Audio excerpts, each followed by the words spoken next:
a reação, né, da sociedade, puxado um pouco pelo Fórum das ONGs, eles foram para essa outra área onde está o Itapuã e foi um negócio tão rápido, mas tão rápido que simplesmente foi quase que... E contou também, obviamente, com a omissão do governo e aquilo lá se criou de forma muito rápida. E quem puxa isso? Quem puxa isso são os especuladores mesmo.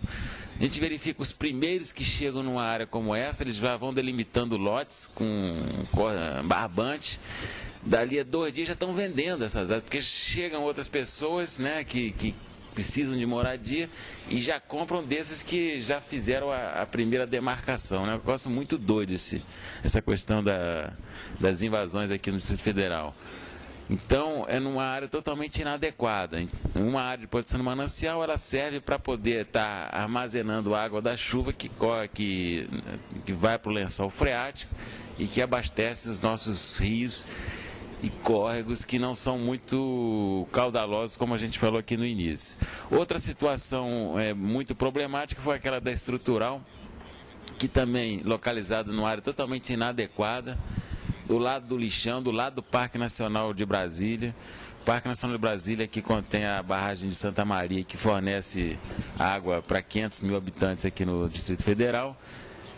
E também foi uma luta muito grande e, infelizmente, a cidade, que hoje é uma cidade estrutural, se consolidou por ingerência política, né? Aquela questão da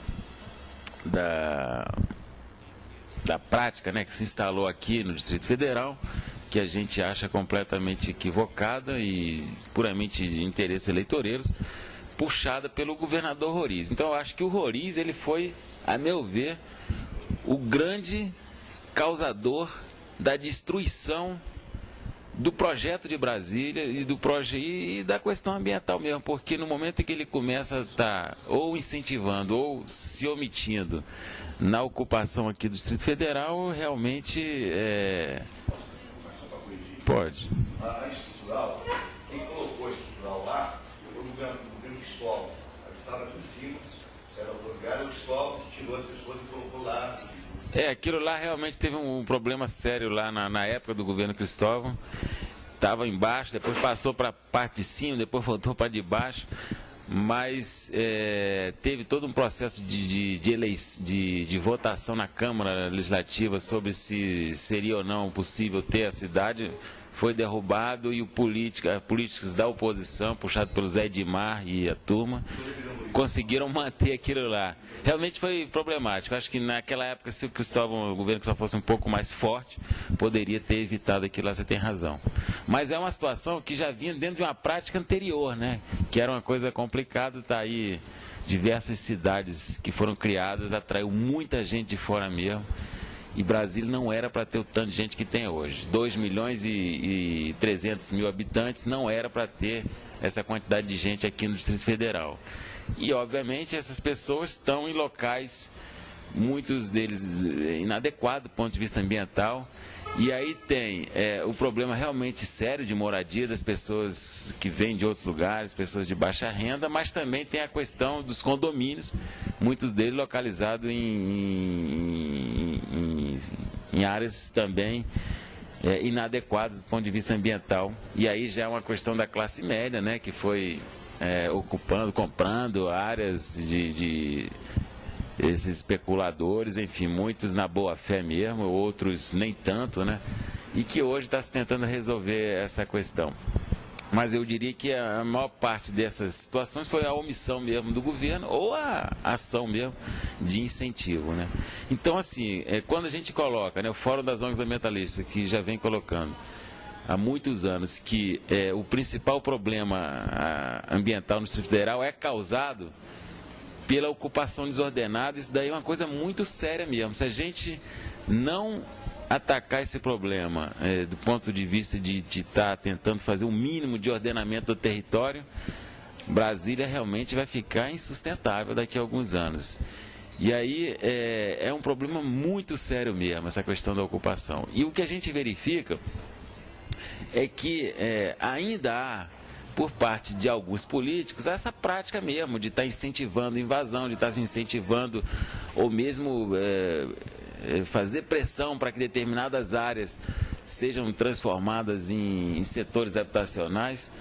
Eu dou o exemplo aqui do setor habitacional do Catetinho, que há uma pressão muito grande para que aquele setor lá seja efetivado. É uma área que também é uma área de proteção de manancial, uma APM do Catetinho, e não há nada, ainda bem que dentro desse TAC, né, que foi assinado, né, Gustavo, prevê que áreas que estão em APM, que não foram ainda ocupadas, não poderão ser transformadas em setores habitacionais. É algo assim, né?